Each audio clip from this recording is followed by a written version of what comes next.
Hey, what's up everybody? It's Lids, and we're back for some more Hades 2, and last time we had our longest, perhaps most convincing, and also highest fear run ever. So that was saying something, and it does mean that we've now met the threshold to cross off that conquer the underworld objective. We still have yet to do the surface version.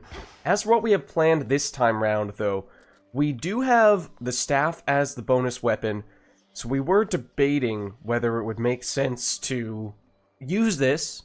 Perhaps, actually, let's just see, what direction is this encouraging us to go in? It is telling us to go down. It is telling us to do that with 10 fear. Because the other thing is we also did our first ever run against the rival version of Scylla, and that was quite the experience, one of the reasons why the run went a lot longer. But if we were to add just a little bit more here, then, I mean, this would, of course, be our new highest difficulty, highest fear run. I don't know if I'd rather have awards here or an additional grit. I wasn't really thinking we were about to commit to this. I was thinking we would just go for the triple rivals, because that alone means that we are getting a new rival fight, the likes of which we've never seen, and presumably is much more difficult with that Cerberus encounter.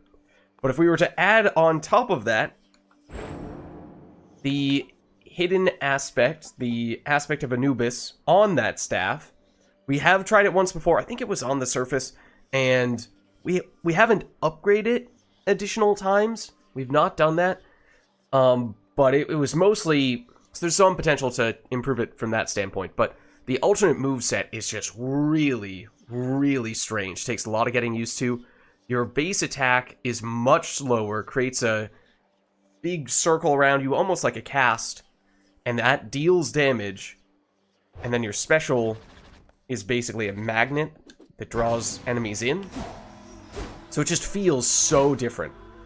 And I do think that probably means you want to deliberately take different types of gods and goddesses who have boons that tailor better to that sort of playstyle, and probably the bigger bursts of damage with slower or cooldown based effects like Hephaestus, Ares, Zeus, maybe throw Poseidon in that category. You know, basically all the gods and goddesses that we are generally not taking very often. So that might have had something to do with our lack of success last time round. But I suppose we can give this a shot.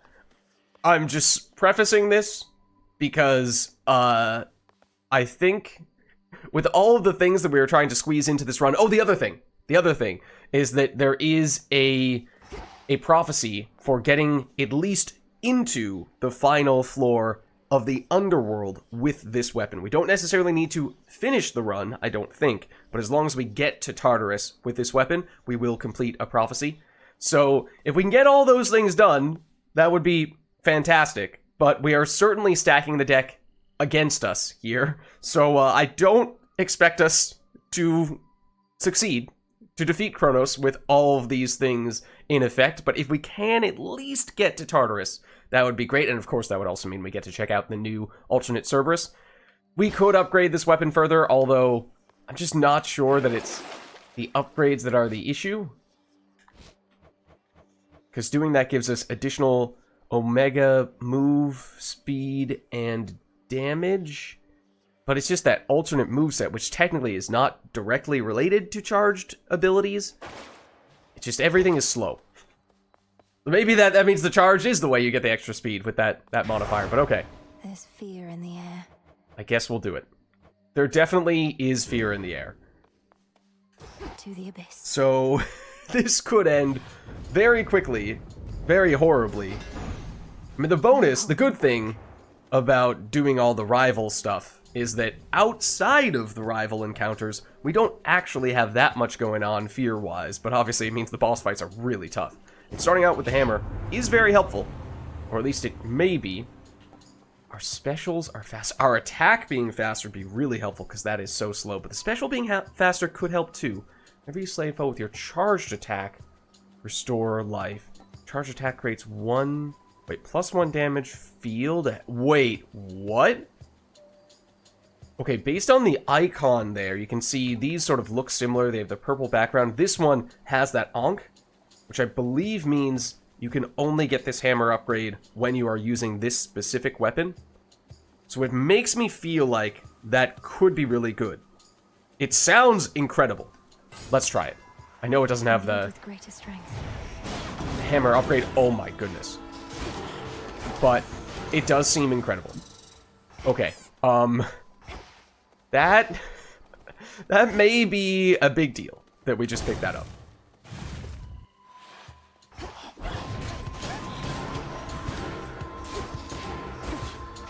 In here. Ooh. And we do also create these shades.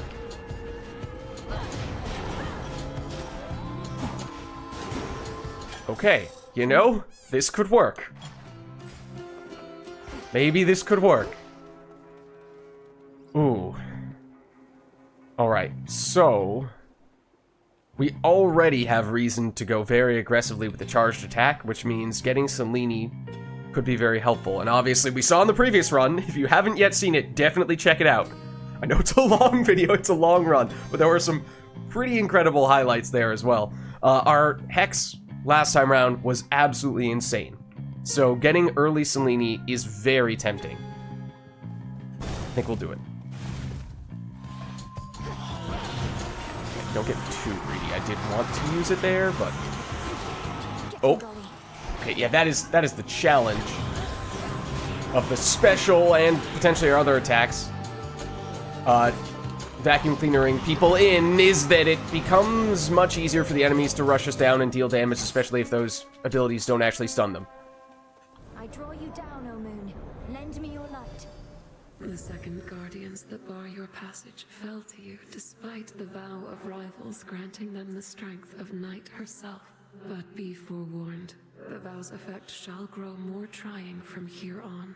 I mean, that is very true. We have activated the one that is going to make this even more trying.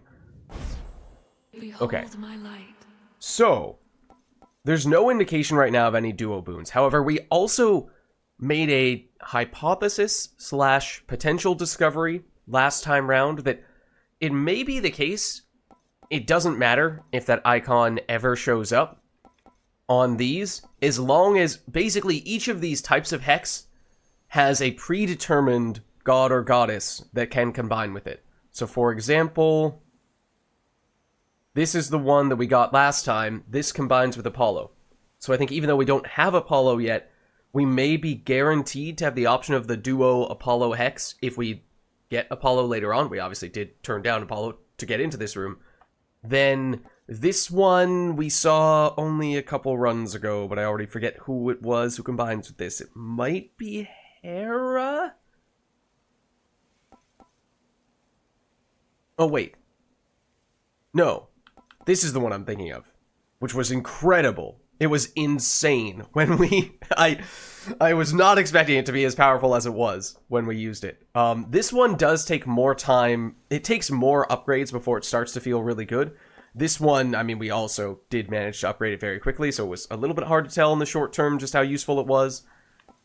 So it got busted very quickly.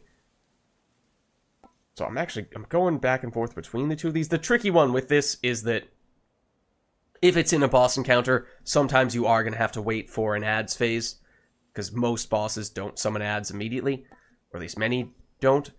So that can put you in a bit of a tricky situation. I mean, yeah, I do usually love this one the most. Let's try... I feel like this... The dead shall rise. Honestly, I think you could make the case for either one of those. The lunar ray or lunar beam, the one that shoots the blasts over the course of 2 seconds, the tricky thing there is it freezes you in place during that duration, but we could use our special to magnet enemies into that range preemptively to set it up more easily, but then of course it also means we're vulnerable, which is why I was a little hesitant to go that route. Whereas, on the other hand, by summoning an enemy who can potentially tank some hits for us or take out enemies without us needing to be right next to them, that could be a much safer way for us to deal with what would otherwise, as we were just saying for this previous room, could be a rather dangerous... Ooh, rather dangerous setup for us. Because, yeah, those screaming enemies, the Banshees, or whatever their official name is, it's bad. Okay, technically, if we do spam the special, we do stun them. But that was the problem, was that I was bringing them up close, and it was not stunning them. Before, oh my god. That feels horrible. So the problem with that Banshee in particular was that she was armored. So even if I was spamming the special, still couldn't stun lock her. So, I mean, this is what I mean. We're on the first floor, and these have just been basic rooms. And we've been having some trouble taking way more damage than we should be taking, using up most of Golly's blocks. Mostly because of the alternate movesets. Oh. Yep. Could tell the sound was different. The music was different. You're late. Already took care of things here. Though you'll still get your share, I'm sure. Oh? If you insist on trying to hunt Kronos down, why don't we work at it together at least? Right. No, that would be too logical. Nemesis is not really about logic. Nemesis is about pettiness. I mean, that's kind of her whole thing. Can't be seen with you, and don't need your help besides. But I get you need mine, so here. Take this, and you never saw me. Got it? Oh. I mean, the sad thing is we did kind of need that. Bye. Okay, so I did take the coin purse, Charon's keepsake, which means we do have some monies to work with here. Oh, and you took that room. Okay, so we didn't even have the option of going there. She got there first. Okay, so it has to be Charon. In that case, I guess that is useful for destroying destructible stuff. Nothing else. Yeah, the alternate moveset already causing us some trouble here. Okay, given how we got the healing from Nemesis, we don't need you. Did we pick up extra magic, or... We just already have 95? Wow. Okay, well, we're definitely going to take this. Demeter. The freeze could be very useful. Very useful. Because, as I said, the issue is our attack is slow, it doesn't stun, or maybe it stuns with the initial hit, but you're not really spamming the attack with this setup. And then the special does deal damage, but draws enemies in. And if you aren't spamming it, then they may be attacking you repeatedly. So, I am kind of curious how the freeze works with our attack, since our attack is kind of a damage over time sort of situation. But that seems like that could be really good.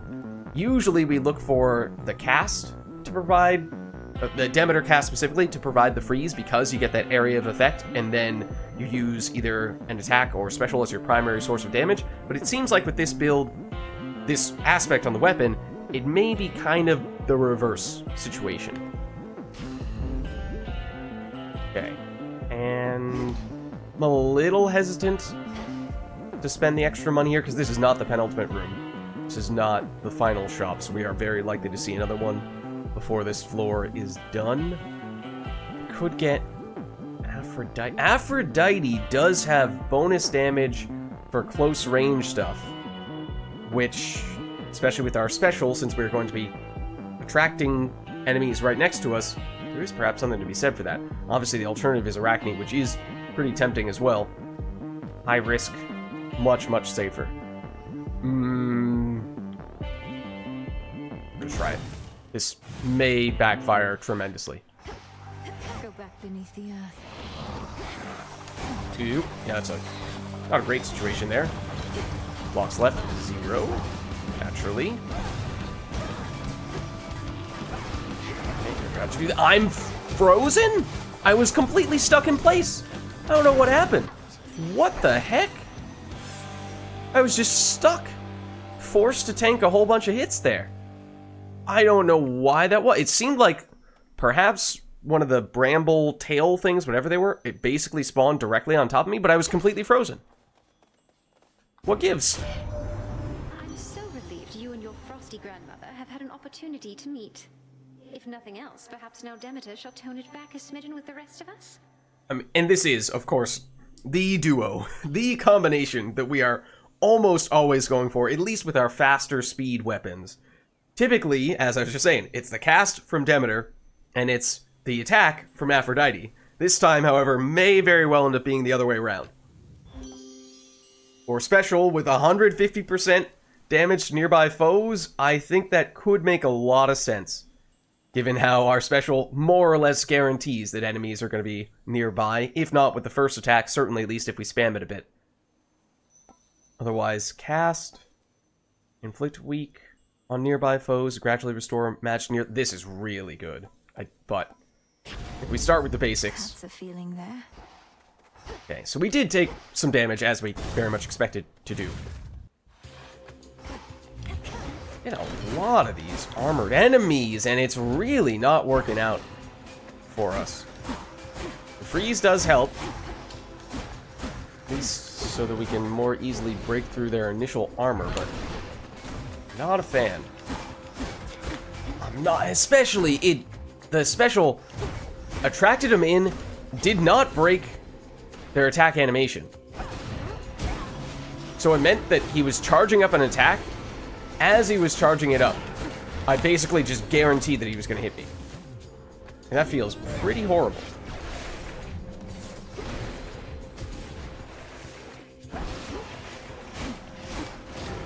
So, I do think the freeze could help a lot when it comes to that. But man, we are just so vulnerable with this setup. My days with whisking mortal newly-deads down to your father's realm. Honestly grew to like it soon enough, so even after Grant showed up, I kept on stopping in when I could sneak a trip. Okay, dash more frequently. Range shots are slower.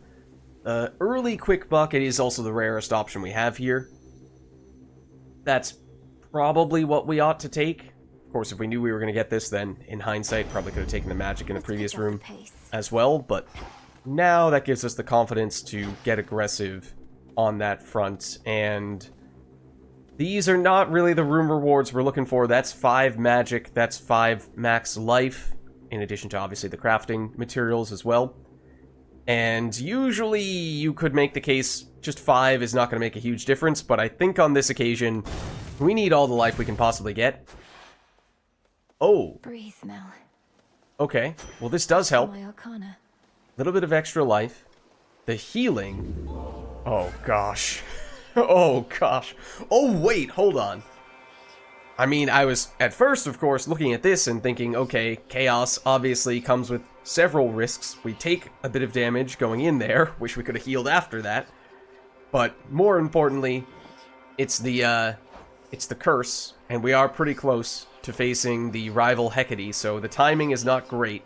Even if, of course, in general, you'd probably prefer to see these on the first or second floor, less so than, finding them in Tartarus when any curse could be really problematic. But this is really tempting, too. Because that's 2 boons in one room. I feel like we could get really, really damaged by our slow attacks that... Not only are the animations slow, in some cases they more or less require us to stand still, at least the attack does. So, having not only the enemies attacking us, which has caused us trouble already, but also the other effects from whichever goddess we make mad at us, that could very well turn into us taking a lot more damage than we would from chaos. So, I think the risk is not really the difference maker here, as much as it's whatever one we think is more rewarding. I think it might still be this, but you could certainly make a case for either. Chaos, obviously, a little bit rarer, or at least, if we were to find one of the Chaos Room-specific crafting resources, then sure, in that case, that would be something we'd otherwise be unable to get. We may be able to claim this after the fact, though. Okay, so I believe Aphrodite makes the hearts that heat seek and deal damage, which again, given how we're going to have to stand pretty still, is going to be a bit of a problem. I don't remember what Demeter does. I think it's just circles on the ground that deal damage if you stay in them. I mean, either way. If we are too stationary, we're going to get punished. So in terms of what we benefit most from in the short term, potentially more freeze versus the dash with the extra weak application would be useful. mean, you could certainly make a case for either. Also, can we do this first? Yes, we can. The trap is set. I bit on the first little bob. Not one of my finer moments. I was getting all carried away thinking, oh, well, even if things go horribly wrong, at least we can cash in one fish. No, I think I was not focusing enough. All right, we're going to take you. I don't know if it's the right choice, but we're going to take you. After remaining still, we get the magic restoration. Charge attack deals more damage, but uses more magic. This is very interesting. Oh, this would be so helpful, too. Ideally, well, the rarity only affects how much it primes, I think. This one, though, we are trying to use the charge attack because that's what the hammer upgrade is improving. And to get more damage on that, I think is a really big deal. We would like to see the other one as well, though. I truly thought we ladies had a special connection, but then you do such things and make me feel unsure. And just a bit upset. So I would like... Now I'm thinking, of course, of what we'd like to see from Aphrodite. Her attack boon is still the highest damage, direct damage boon. So if we were to get the swap of higher rarity to go Aphrodite on the attack, that'd be a little bit tempting, although we'd have to sacrifice our only source of freeze to do that, so we'd want to get Demeter somewhere else. So we're getting a little ahead of ourselves again, though. Let's take it easy now. Oh, not these enemies. These guys are the worst for us. Oh, the hearts do a ton of damage. Okay.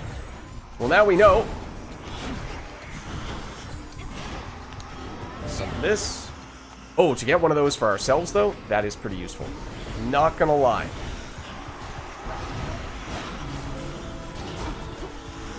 Go away, heart.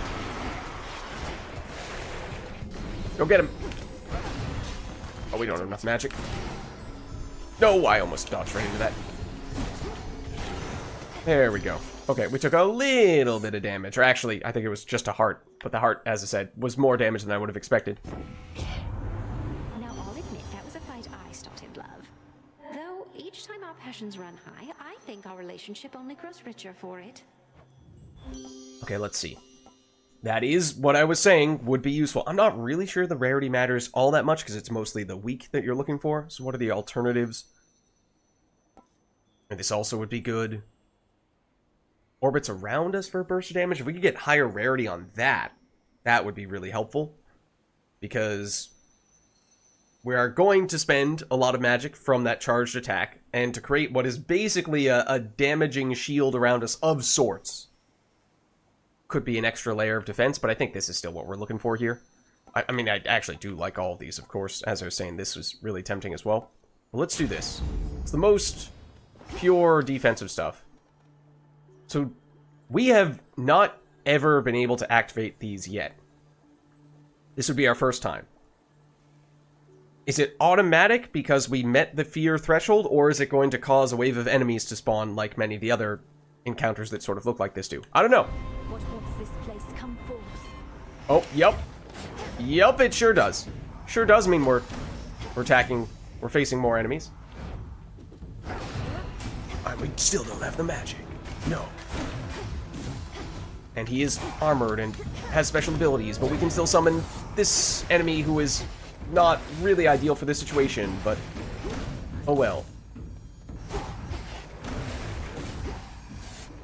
Get him! Uh-oh. Our amigo is down. And I've once again magneted the enemy straight into us because I basically don't have any alternative.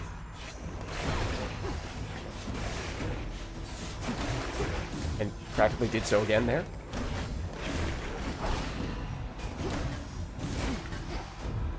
At least get frozen, please. Thank you. There we go. Okay, so Monument cleansed. we now know.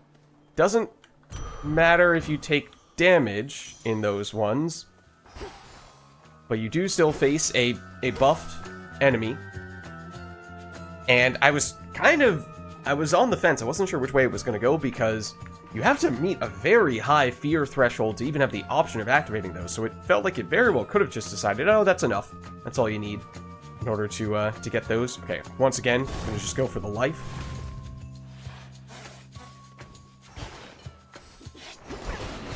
Okay. Oh my god, the game It's the animation there. It's really frustrating. Where it looks like it's over.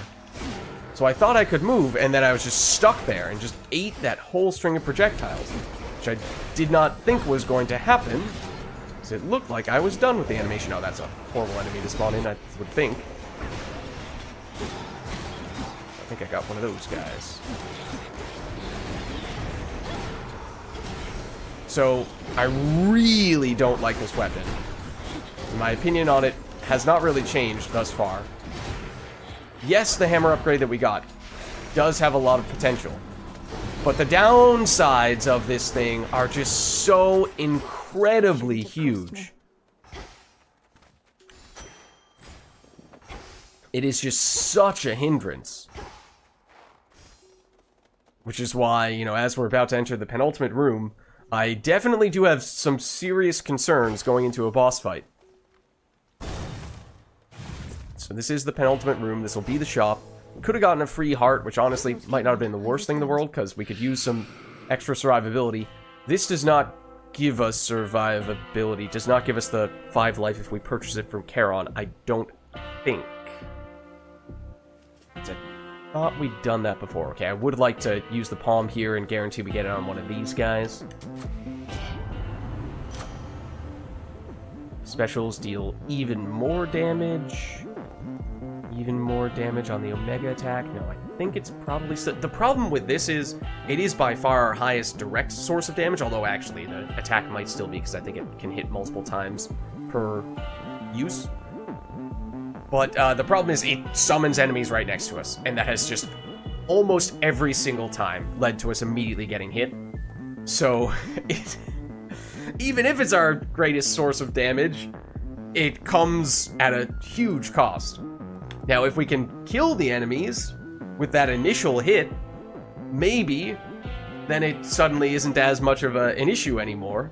So buffing the damage on this is still the way to go. I guess.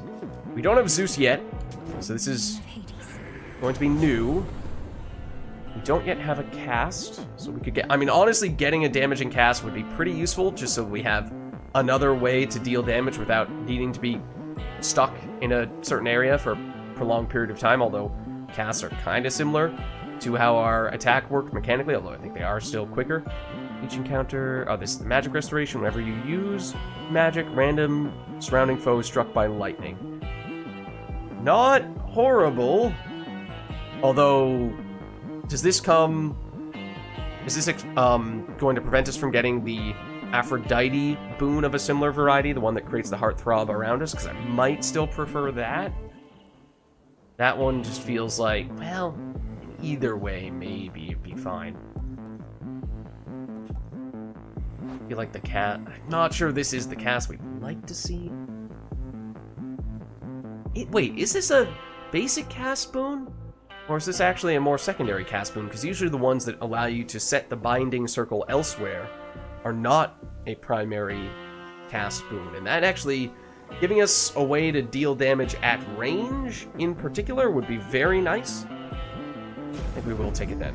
Okay, that is the basic boon though.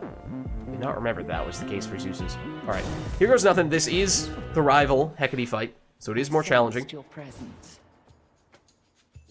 Why, if it isn't little Garly scurrying about your feet? Huh? The tables have turned. Her vengeance finally is nigh. Oh, was she originally Hecate's familiar? I think that might be the case.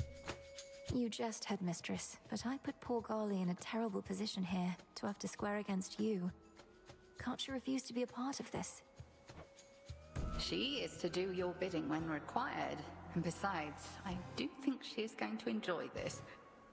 I let you go all out. Same goes for her. Yeah, I have serious questions about how we're going to approach this, because it's one thing to summon basic enemies right next to you, but a boss?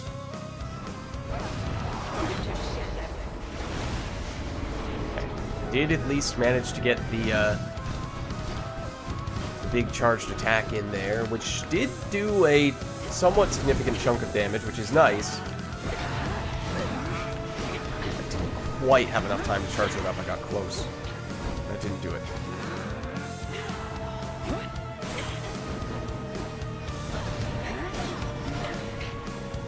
continue just staying there, please? Oh, you're just casually waiting to phase? Oh, right, it's this. Hold on. Oh, this is going to be a pain with this setup. Probably. We can now summon someone, which honestly, I guess we will. I know that may not have been my preferred enemy in all likelihood. Then again, I'm not really sure we were going to ever have an alternative, because I think that is basically the only type of enemy Hecate will ever summon. Also, it would really help. That was ridiculous. I had wondered when we saw Hecate start using this attack in the past if it would ever initiate directly on top of you, and it did on that occasion, or at least functionally did.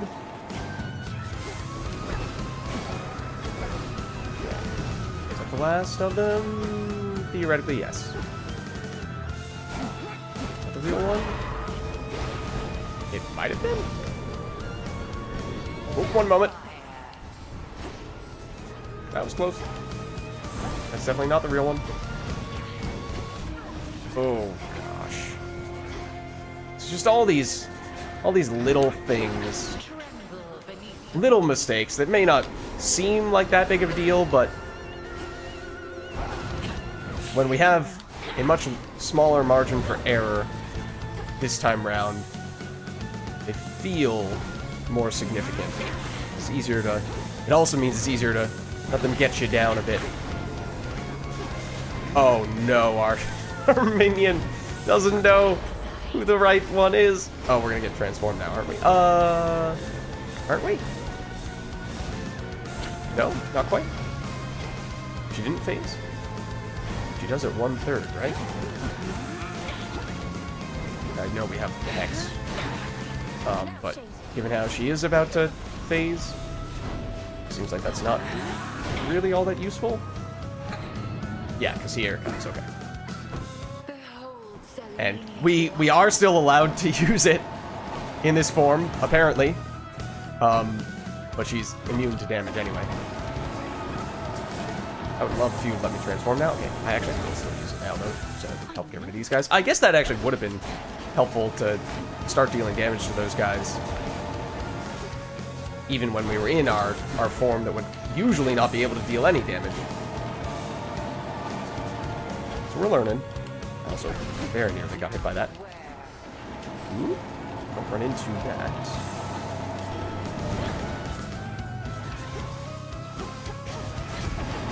Okay, you know, don't stand that close to her. It's no use. That is correct. I also don't know which one was the correct one. Not that one. Except now it is that one? Maybe? Go get her, Shade!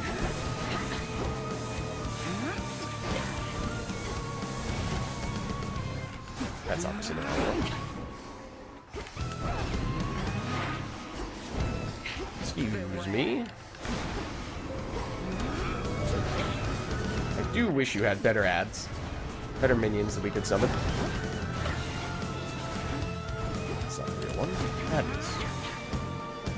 Because this is just the situation that we kind of anticipated we would find ourselves in, is that there aren't many ways to safely engage her, besides maybe occasionally dropping an attack proactively and hoping that she walks into it.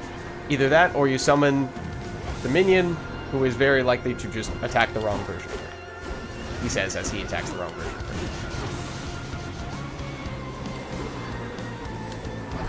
That is a good opportunity, though. Woo! Hold on.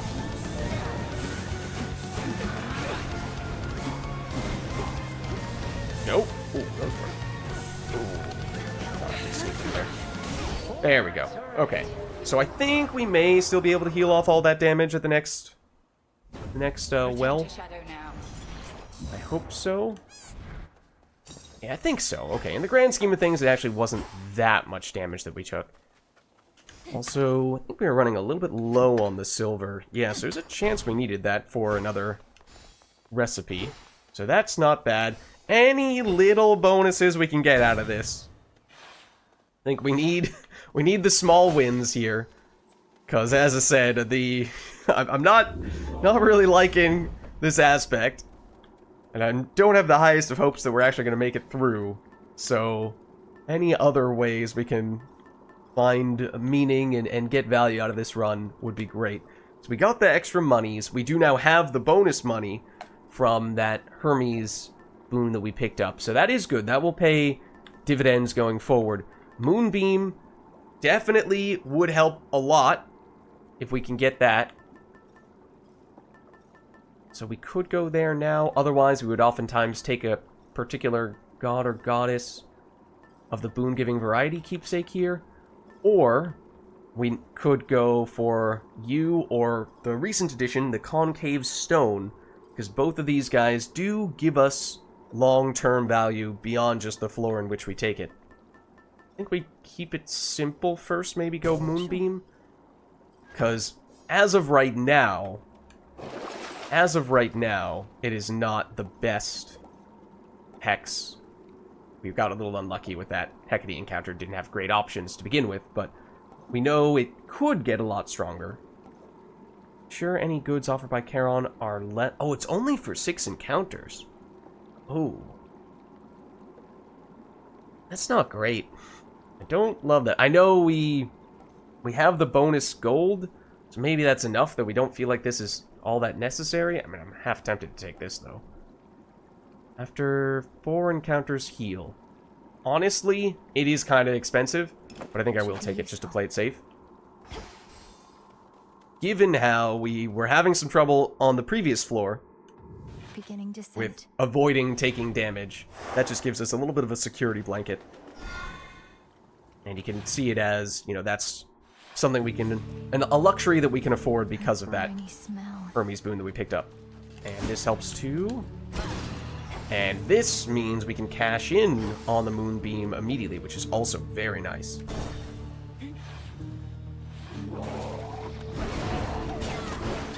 Okay, well, there's our first block. Immediately used. And that also hit us. Wonderful. Lovely. Okay, well. Here. So right now, there's no indication of duo booms, which is a little concerning, but as I was saying, it may be the case that if we get whoever is the god or goddess who matches with this one, then we could still make that happen somewhat retroactively, in a way, if you want to look at it that way. But I don't remember which god or goddess it is who pairs with this. It was a little while ago, but I didn't double check before going into this one. So let's see. After Hex, deal more damage. Well, the big one, we should be able to afford at this point. Deals plus 500 damage the first time they hit. Makes it cost 10 more. I mean, that's not that much of a change.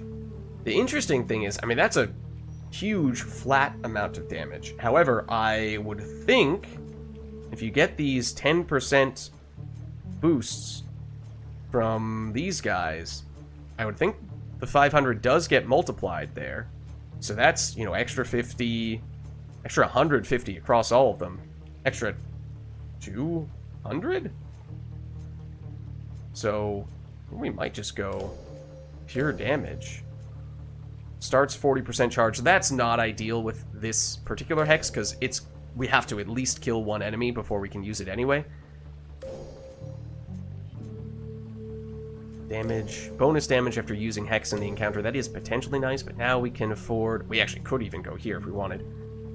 Move and attack 60% faster. That is very nice.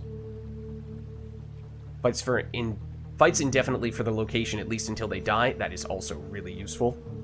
So that's why getting both of those, I think, could be big. You really can get either.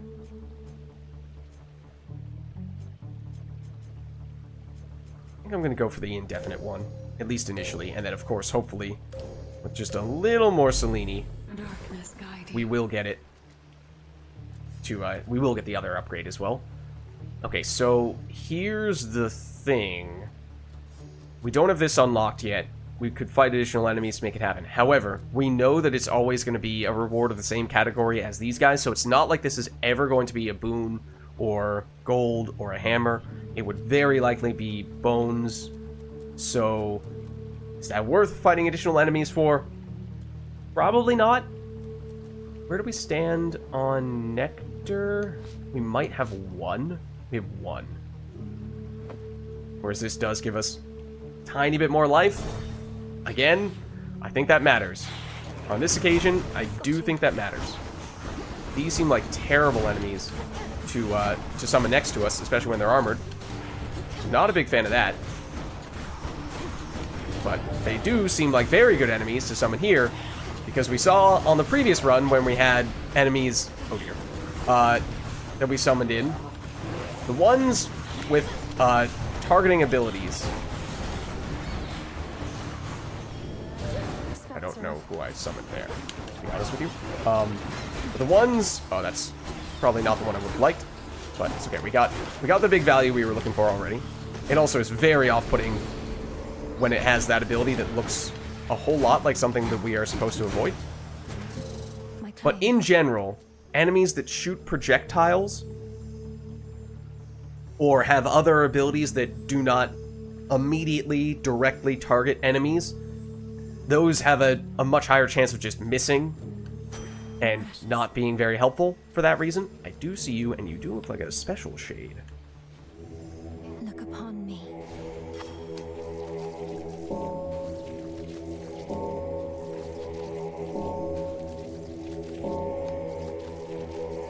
There we See you go. in the crossroads. Pacified indeed. Okay. So we can go with a shop here.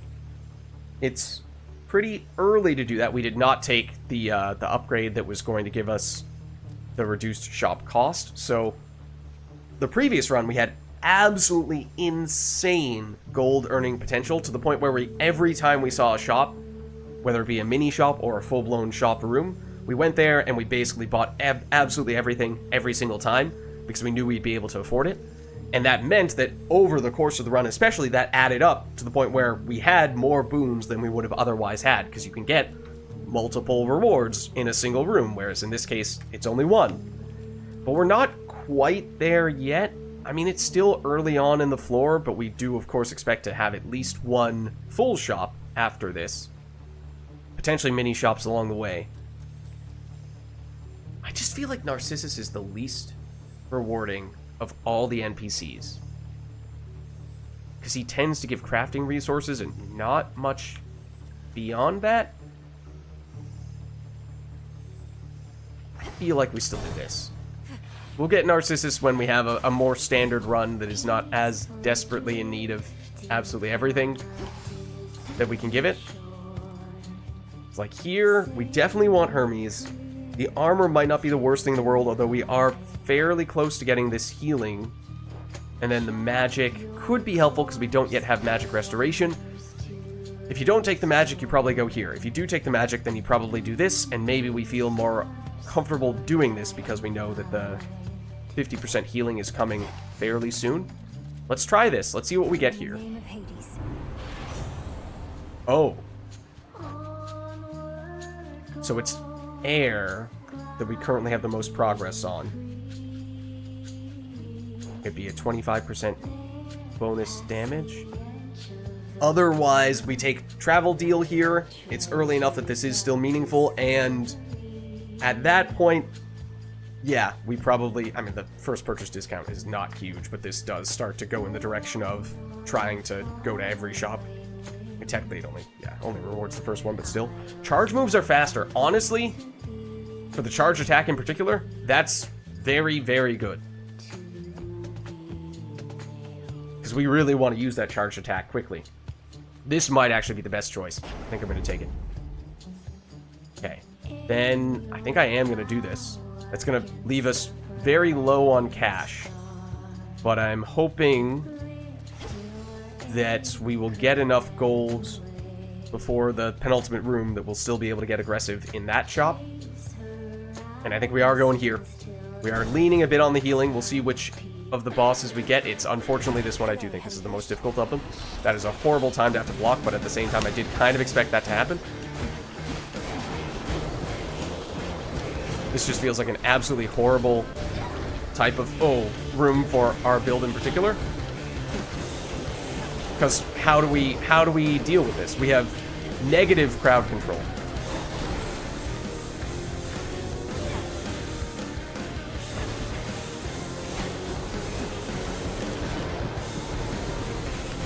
I don't remember to what extent he respawns these guys. Okay, again, I wasn't even trying to target that guy. I was trying to target the other dude. Didn't really matter.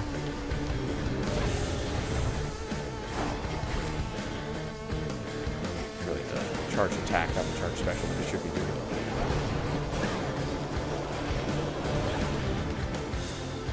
Does he even move? The one that we summon in? I don't know that he does. So I kind of want to kite you over here. And then you just get bullied.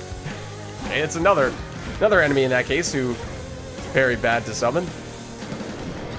Okay, I know you blocked that, and I do appreciate it. I do hate that we now may have 0 blocks left on this floor. But at the same time, this legitimately is a very dangerous encounter for us. It just does. He has more range than the dude that we summoned does. So it might quite literally do nothing. And because I have to summon him right next to you, I have to immediately cancel out of it.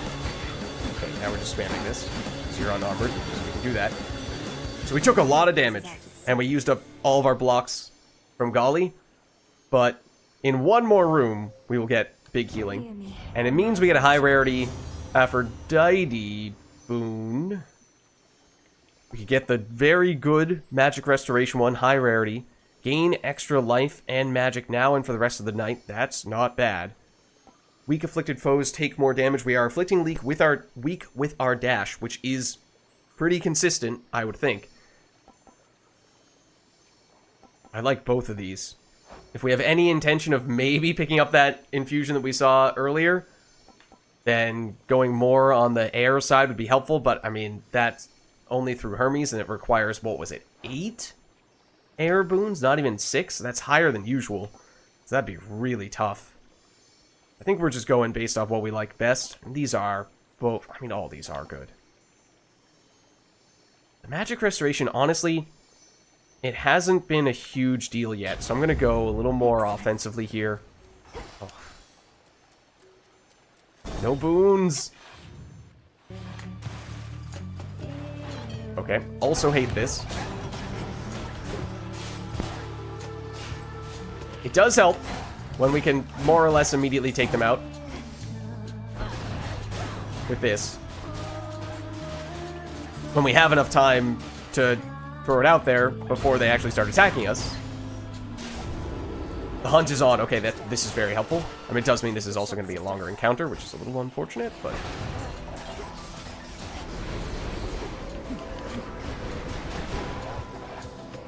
we could also chill a little bit and just let Artemis do some of the work for us. What happens when we summon... oh, I was not trying to summon you. I was trying to summon the guy who only ever walks in the water over there. And I was like, I didn't summon you directly on top of the water. So I wasn't really sure what was going to happen. That just stuns us. Staggers us. Doesn't actually deal damage, so not really concerned about us getting hit by that. There we go. Thank you. Oh, that was the healing. That was the healing. Right. Okay, so we're now back up to full health. So that's really nice. We get a little bit of extra health there. So definitely was worthwhile to take that. No question. We Silver Sisters were the keepers of the Nocturnal Arms. The blades of Lim and Oro serve Knight's will at your command. But there is more to them. You're serious?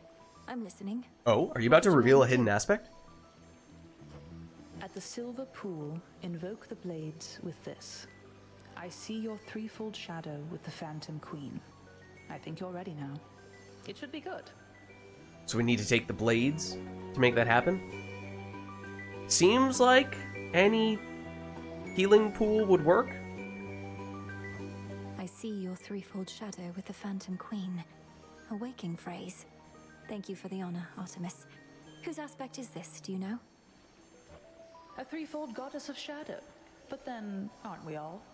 Whoever it is, she might be of a different age and place. And yet we share this bond. That's another thing that I don't think I've mentioned before, but I believe it was the case in Hades 1 and is also the case here in Hades 2. The starting aspects that are immediately unlockable, those are all based on Greek gods and goddesses and other characters of note. However, the hidden aspects are based on creatures, gods, goddesses, other notable beings from other mythologies. So like the weapon we're using right now is, I believe, the aspect of Anubis, is it? It's Egyptian, of Egyptian origin. So obviously, very different in that case. I see your threefold shadow with the Phantom Queen.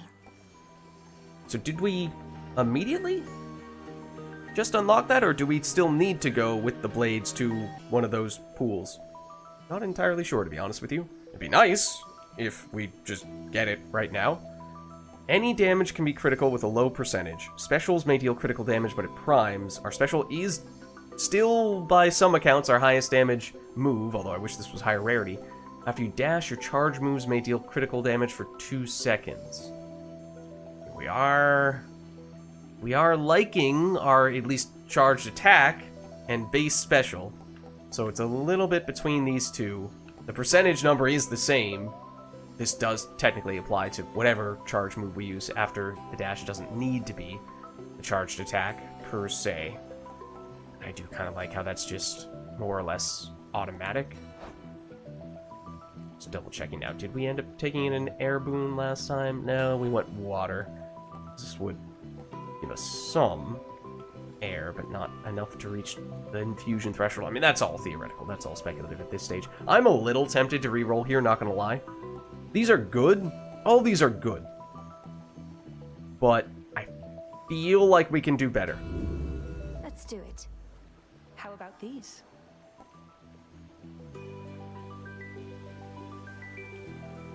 Like, this is just a higher rarity version of something we might have taken anyway. Yeah. You have it. So rather than 10% chance, it's 12% chance. So it's marginally better. Was that worth one of our few rerolls? I don't know. Okay, so now we can get gold, or we can keep fighting more enemies to potentially get a new option. I think we might actually want gold. I know we are getting bonus gold, but since we spent aggressively early on, I want to make sure we still have enough to do some things of note in the penultimate room shop. Okay, so when we have time to charge up the charged attack, it is incredible. Don't get me wrong. The problem is, usually enemies rush us down or have ranged attacks or something like that. So it doesn't work as cleanly as we might like for it to. And or we combine it, whether deliberately or not, with the special in a way that causes the enemies to still hit us. Okay, so there is a sizable chunk of gold. Now we are doing pretty well on the gold front. What room number are we in? 21. That means we are close to hitting the boss. This will be Rival Scylla, which means, spoiler alert if you didn't check the previous run, Scylla plus Charybdis, which was challenging last time round. I kind of feel like this aspect might be matched up a little bit better into that encounter, just because there are multiple different boss enemies, so we have the potential with our large charge attack AoE to hit more of them at a time, which could be very useful. But it is still difficult. It is still very dangerous. We almost used a Death Defiance on it last time round, and I would probably expect us to use at least one on this occasion. Which is to say, going into this Chaos Room, taking some damage that we probably will not have fully healed off by the time we get to that boss fight, and also having some Chaos Curse that will surely not have evolved at the time of that encounter, does make me nervous. The alternatives of getting either more magic or more gold. Did we end up getting the magic restoration from Aphrodite? No, we took the extra damage, didn't we? Okay. Is that, in a boss encounter, getting the extra magic restoration would be helpful? Or just having more magic in the first place? I'm doing it, though. I'm doing this. This is what many would call a bad idea. Darkness. However, by getting that darkness, by getting to darkness, that has been very difficult for us to get. And I think there is a weapon aspect. The aspect of Nyx, I forget which weapon it's on, but it requires that in addition to potentially one or two other darkness-related resources that we did not previously have enough of, but maybe we now can unlock that, and that's one of the few aspects we've yet to get. And this fish, hold on, now we need to focus. Here, little fish.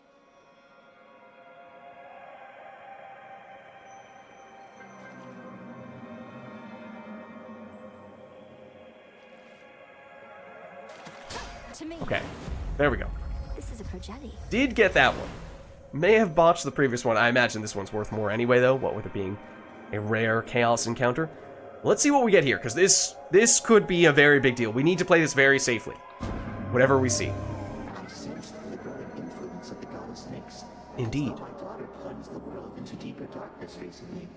And it was not she who did this. I believe it was you. Are you referring to the fear? Okay.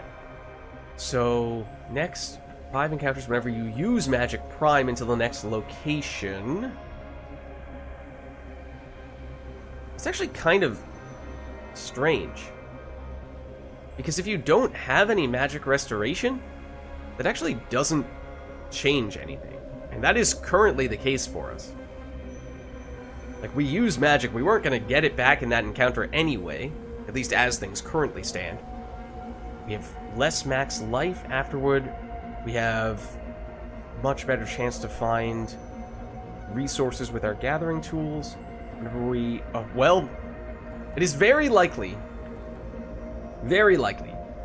that we will have this as our downside. In fact, I think that is definitely going to be the case. It's just a matter of would we rather get max life at the end or better efficiency with magic spending. This is higher rarity, yes. This does make it easier for us to... This does evolve slightly more quickly.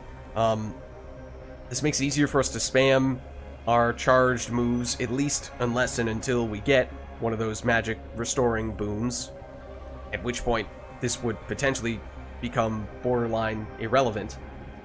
The other thing is that technically spending less magic does make it a little bit harder to spam your hex. This hex costs so little in the first place that I don't think that's a huge issue, but I kind of feel like it is this, despite it technically being a lower rarity version. Let's do it. Something's changed in me. Is this the penultimate room already? I think it is. Wow. Okay, well. Here we go. There's the confirmation that will be the boss. I think we take this first. Flutter Flourish, that's the special. The damage is ginormous. It is ginormous. Then here we can afford this too. I think we're going to buy everything. Apollo. Normally, my light makes it easy to spot whoever needs a blessing or a smiting, but you always seem to be in shadow. Fortunately, Charon seems to know how to get hold of you. Okay. We are standing in the castment. This is the magic restoration from Apollo. It is the highest rarity option, but it does give a huge chunk of magic restoration. Eventually, this would be useful, except after we just took that chaos boon, now it is not helpful, and I probably would still prefer to get it from someone else. After your charge cast expires, rapidly deal damage in the area for 2 seconds. 10 damage every... what is that? 1/7 of a second? Something like that? That's weird duration, or weird increments of damage. It is fast. Otherwise, casts are just bigger. And our cast is Zeus, and our cast, we can put it wherever we want. So it might be this. It probably is this, to be honest. And then we would be up at 6 air. For whatever that's worth. Not sure it means much right now. Oh, that, I didn't realize this before.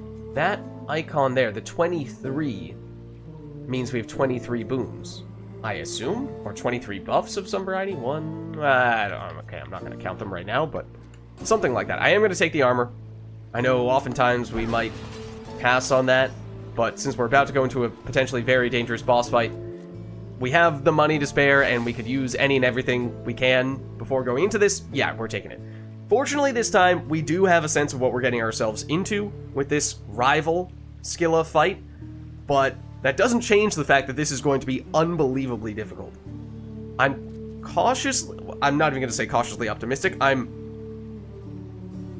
whatever is a slightly less optimistic way of describing that, I'm sort of hopeful that the aspect of Anubis, especially with the charged attack from the hammer upgrade, is going to do better than it has in some of the other rooms, given how we are going to have numerous targetable enemies that we can get in that large area of effect. So that's maybe our silver lining. We are not even going to be at full health here, though. We're almost full health, but not quite. Come to heckle us some more, lady. Well, it won't work. No matter what you do, this crowd thinks it's all part of the act. They're not just here for the music, but the full experience. Okay. So I think the best place to do the charge attack is probably more or less right in front of where Scylla is right now, where since we get the circle around us and then sort of another circle directly in front of that, or sort of a crescent semicircle in front of that, if we can get Scylla, ideally 2 of the tentacles with the initial circle, and then hit the guitarist and the drummer with the additional area that we create, then that is probably the best shotgunning effect that we can get. Now, of course, some of those enemies can move, and all of them can attack us, so that is theory. In practice, it's going to be a lot more complicated than that, and may lead to us getting extra greedy and taking damage that we cannot afford to actually take. And watching you and your band get trounced repeatedly is the experience you're seeking to provide. You artists truly do make sacrifices for your craft. I mean, there is a non-zero chance that we lose the run in this encounter. Just putting that out there. So, we may be talking smack right now, but that might come back to bite us. That's right. I've given everything to reach this point in my career, to reach this very moment on this very stage, and I'm prepared to give even more. What about you? We're about to find out. Okay, there's the big one. Okay, trying to dodge that.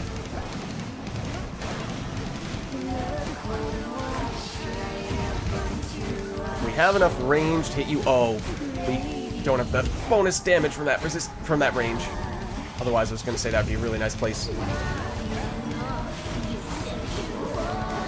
watch that.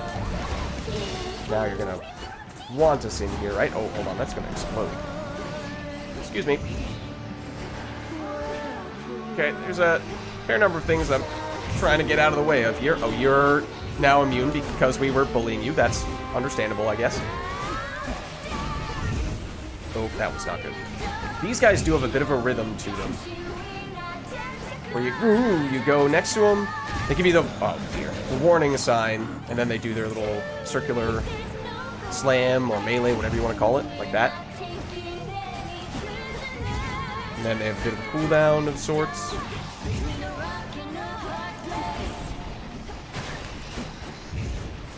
So if you bait out that initial one, you can kind of follow up afterward. Theoretically. Oh, I don't even know what that was, to be honest with you.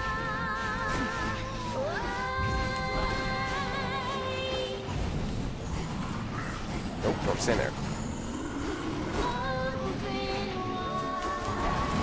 Try to do that so I can get 2 of you. There are just too many things on the screen that one needs to dodge in this encounter. Too many things. You avoid one and you end up walking into another. Things that are immediately a threat versus things that take a second before they show up. Just throws off the rhythm of it as well. That's gonna hit you, to be honest. And there are more projectiles in total, by a significant amount at that. And also you don't summon ads, at least not yet. Not for a long time. Oh, we do have that. Wait, that's supposed to go with the binding circle. You didn't let me move that. I also was trying to dash and the game refused to let me do it, which was a little bit frustrating.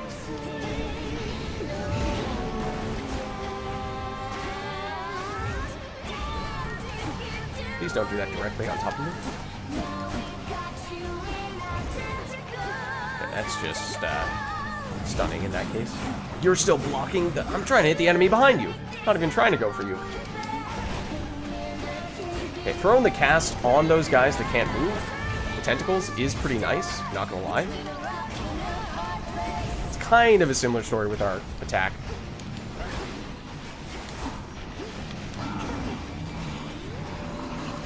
That's a bad place to go. How did we dodge it? God, I thought I was hoping I was out of the AoE for that. It's close. Not quite, though. Bully the guitarist a bit. And of course she runs out of it. Okay, we did get rid of one of the tentacles, so that's something. That's another thing that we will want to try to learn with this encounter is, you know, what is the right sequence to go after these guys. Is it the tentacles first? It very well may be. Because I think we've now gotten rid of a few more. That just, again, means less things you need to dodge. It becomes a little more manageable. What? I don't even see what that was. What was attacking us?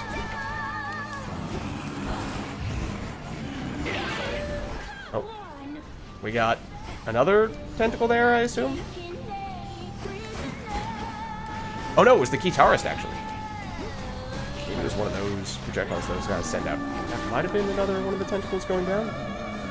So yeah, now focusing on that. I think they're all down and it's just Scylla, but we have kind of been ignoring relative to the other enemies.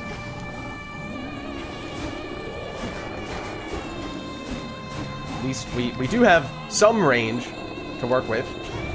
I really thought we had a cast that we were allowed to use at range, which would have been really helpful in this situation. Try kiting you into that, maybe? I don't know if you're fast enough for that to really be the case. You are sort of about to pin me in this corner. Try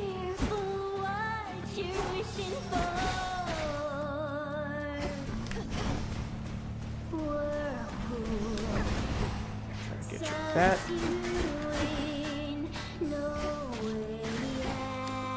So you do have another phase, of course. The one where you summon a whole bunch of the other dudes. I don't remember if you have anything before that, to be honest. Like, do you have anything that you do at half health? You very well may. I just don't remember it, which is a little bit concerning. If we can sneak in whoop, for both the attack and the cast, then we can drop a decent bit of ongoing damage effects on her, since she is still quite slow. And Charybdis is still throwing projectiles out. Charybdis himself, for what it's worth. We're wondering where some of those are coming from. Okay, so what happens now? Charybdis becomes the featured artist. Okay, I forgot this.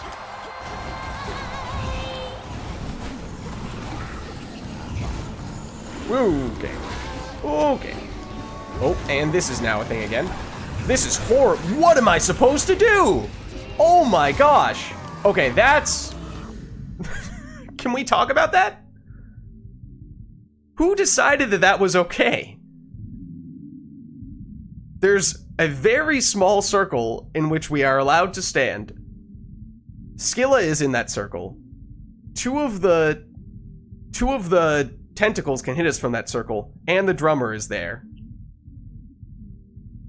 And what? There's nowhere you can move. What are you supposed to do? I mean, we're about to use a Death Defiance, of course. We are out of the ooh, hello. Out of the charge stuff.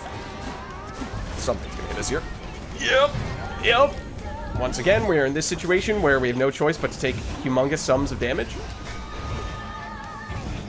We also still cannot use our Hex, which is, as we were saying before, something that we anticipated would cause problems.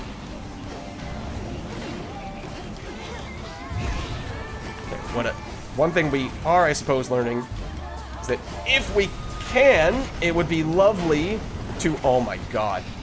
It would be lovely to use some of our effects. Okay, we're gonna... I mean, as I said, there's a very real possibility we're gonna lose this encounter. And that is feeling more and more to be the case.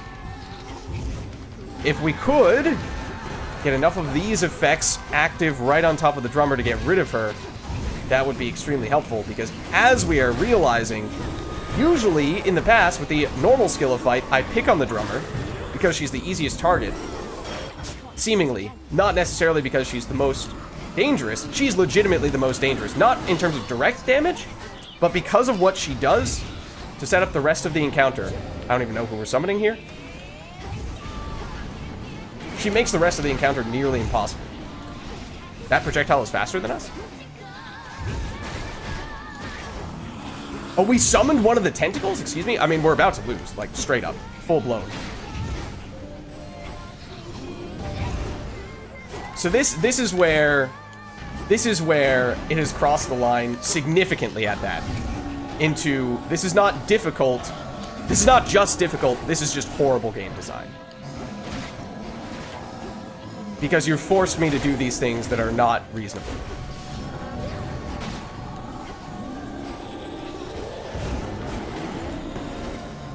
You forced me to do all these things that are going to force me to lose. Things that I don't want to do. And yet, you've forced my hand repeatedly. Yep, I dashed into it. That's a horrible encounter. We managed to power through it on a stronger build. It still wasn't that strong at this stage in the run last time around, but that is inexcusable. That is like, we are never doing that again territory with how horrible that is. That is egregiously bad. Wow. Wow. That's unacceptable. Okay. I mean, as I was saying many times during that run, before we even started the run, I didn't really expect us to succeed. I was hoping that what with us already having seen and defeated that Super Skilla in the past, that we would at least get far enough to go beyond that and hopefully take a look at the new rival Cerberus fight. We didn't even get there, though, so that is disappointing, and we also were using that weapon in part because if we could get to Tartarus, we would also get a prophecy completed, but we obviously didn't get that either. So we handicapped ourselves significantly. That was our highest, yes, our highest heat run ever. Of course, some of that heat was, or not heat, that's Hades 1. Fear, highest fear run ever. Some of that heat was coming from the alternate Cerberus fight that we just never got to, so sure, you know, that's not purely reflective of the difficulty of, or that difficulty was not fully realized in the parts of the run that we got to, but man, that particular encounter with the drummer is horrible. Horrible. And this weapon aspect I really do not like. Really do not like. So, you know, if we had the extra magic / magic restoration, which obviously we didn't have any magic restoration, so we were going to blow through it pretty quickly regardless, and then after having taken that chaos boon, then we absolutely weren't going to have any, although in truth that didn't really make much of a difference, because again, we weren't going to have it anyway. But if we could have spammed our charged attack more on the drummer, particularly in the latter half of the fight when we were seeing that especially bad situation where she was constantly becoming the featured artist, or at least constantly, I guess she wasn't the featured artist, but she was constantly forcing us into that tiny little circle next to all the enemies, that we could have powered through that more quickly. Because I think we did get her down extremely quickly, or the first at least, in the first section of the fight by using that charged attack. It was just that we didn't have any magic to do that the second time round, in the second phase, when she came back. I spoke the oath. It's only fair I face the consequence, Phrynos. It is true.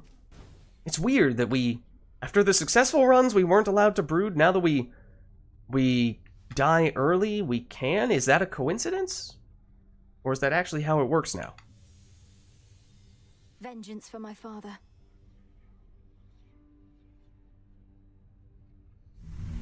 But yeah, I was saying it at the end of our previous run.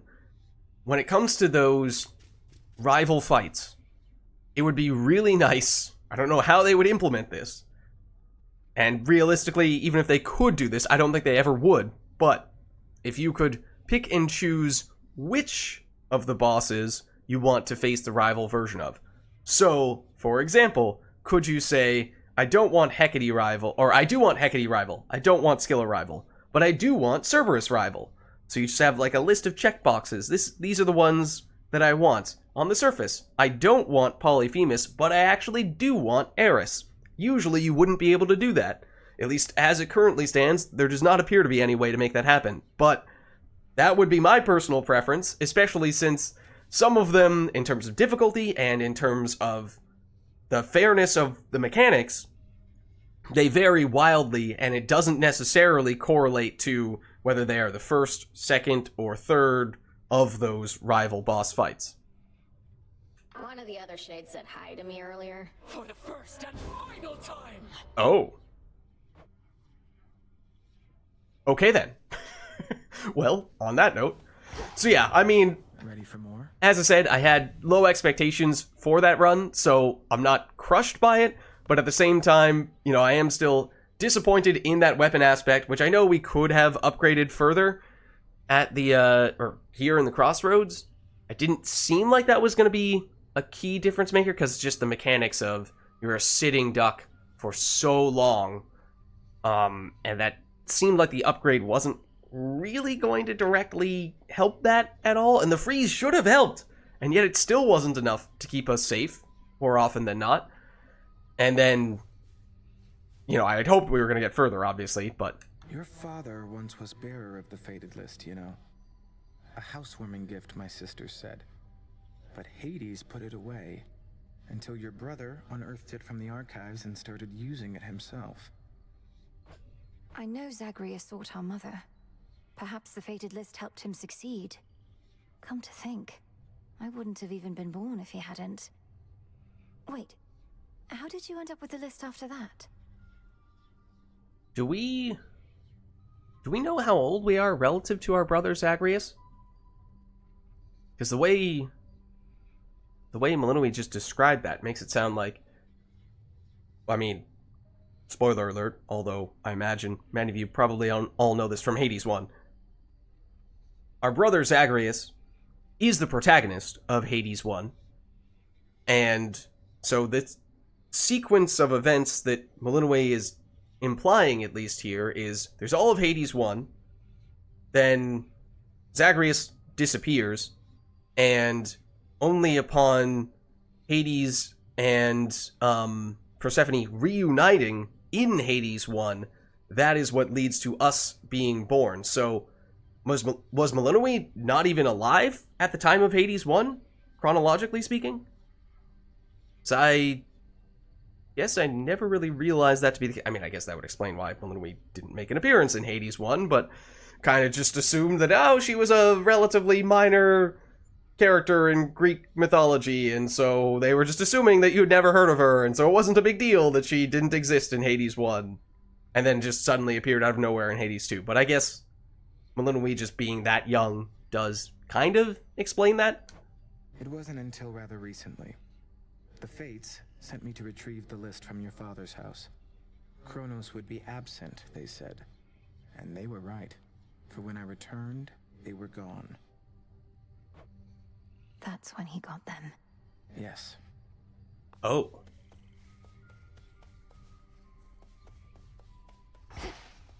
Okay. So, did we still manage to salvage anything from that run? We got one fish to cash in. I did botch one of them. Oh, we got the extra darkness from the Chaos Room. Honestly, that might have been the biggest thing.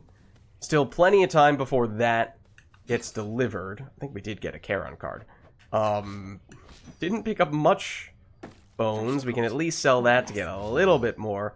We could then use to acquire a little bit more nectar and or something for Odysseus, a different type of resource that we are supposed to gift to him.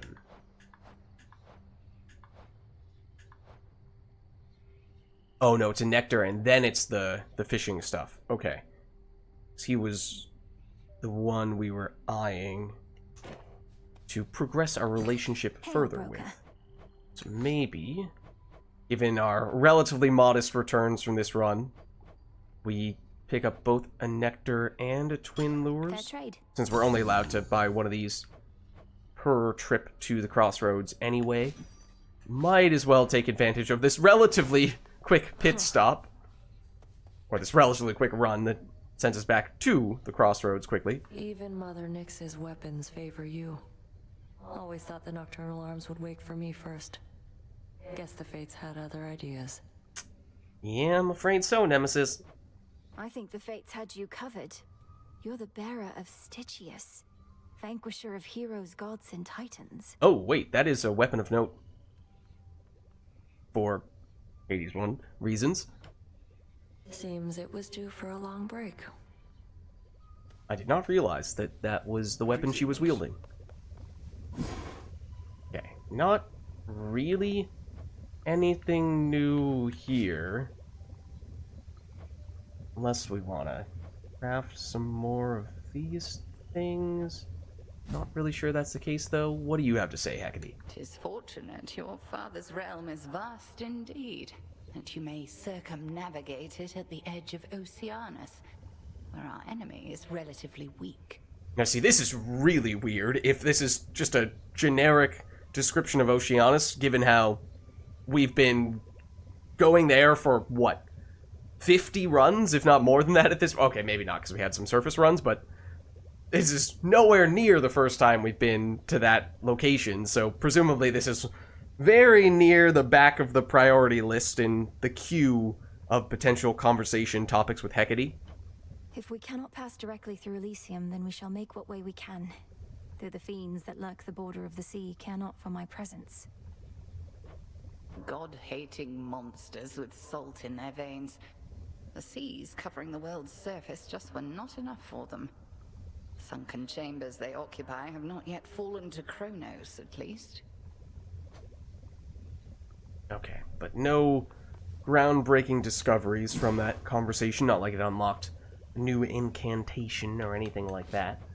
I think I will hold on to the nectar, what with us having a reason to want to gift to you, and perhaps we do that right now then. I ought to be the one honoring you, Goddess. My inclination is to save this for the moment of our victory, but it's good to have in reserve in case of some emergency, you understand. Is he saying this specifically because we did not succeed on our previous run? Or is he saying that because we've not yet defeated Kronos altogether? I understand indeed. And you already honor me with your friendship, Odysseus, as well as with your knowledge about how to deal swift death.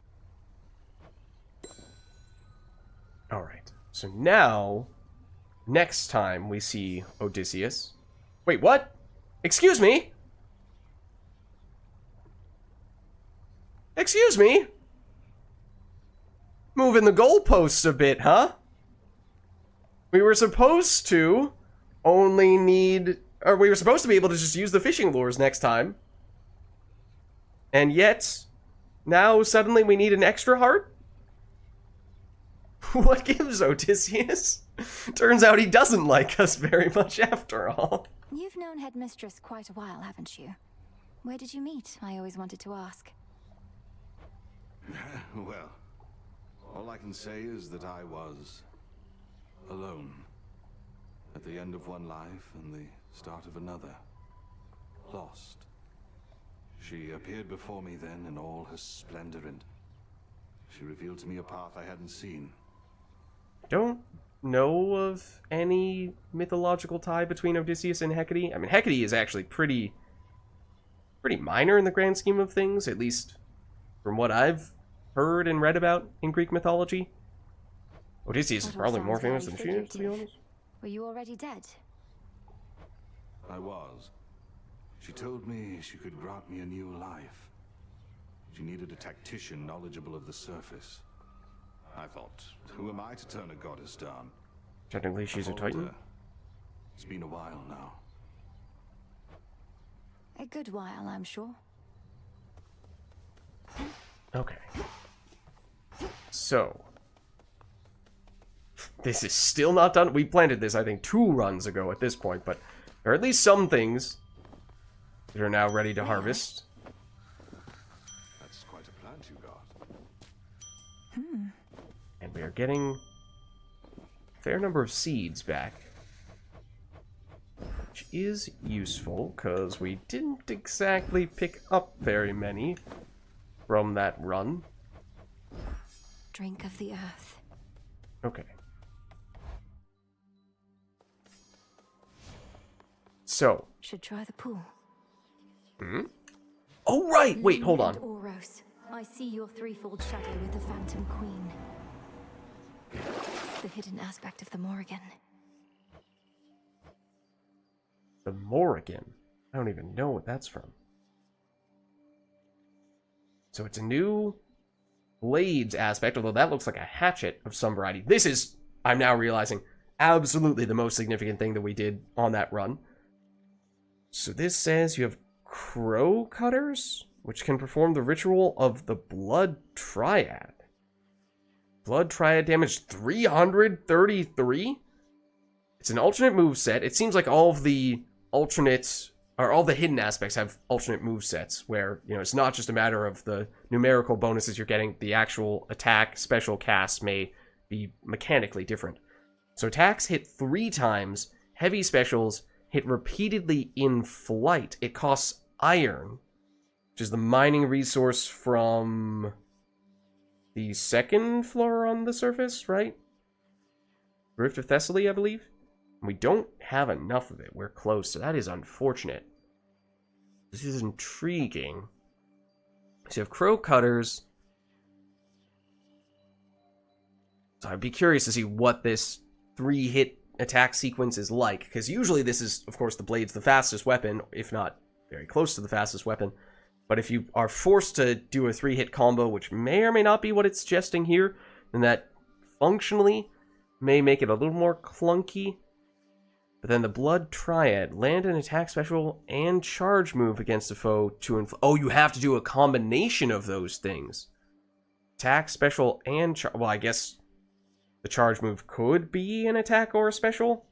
And then you're kind of killing 2 birds with 1 stone. At that point, charged attack plus normal special, or normal attack plus charged special, and you only need to do 2 things in order to inflict what is a pretty large chunk of damage, and presumably the thing that gets improved as you upgrade this aspect to the point where it may more or less guarantee that you're going to kill at least any relatively basic enemy.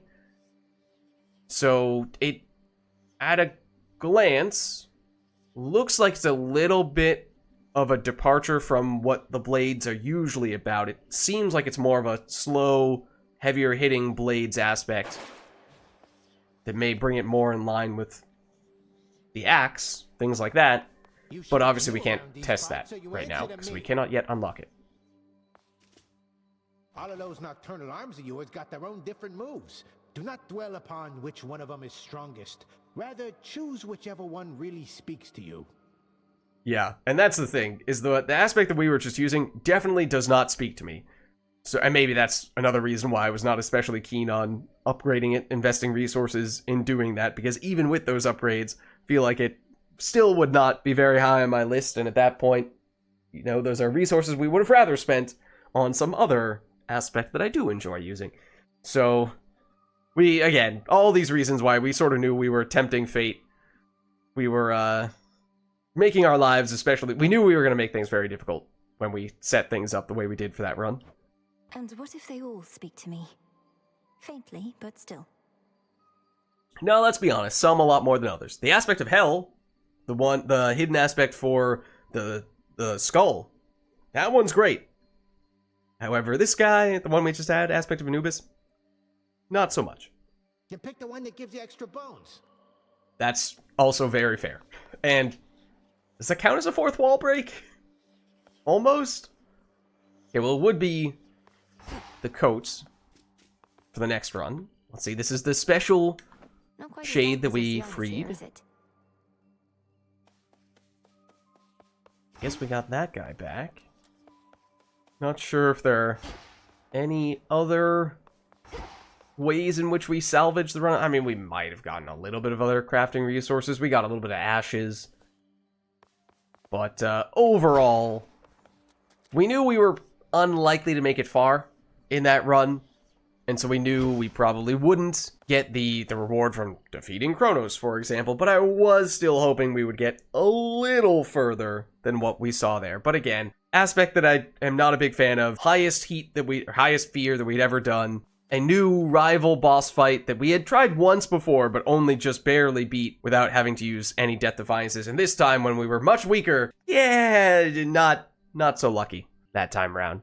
But anyways, with that being said, I do think this is the right time for us to wrap things up here. Would ideally still like to maybe get one more successful run, potentially going down, and I think we're getting close to hitting 10 successful runs in the Underworld, which may be an important threshold for any of a number of plot-related things in-game, but depending on how that goes, or if we decide, we'll do that later, then we may find ourselves switching gears over into doing the Chaos Trials fairly soon. So stay tuned for that, but thank you all for watching, hope you enjoyed the video, and I'll catch you next time.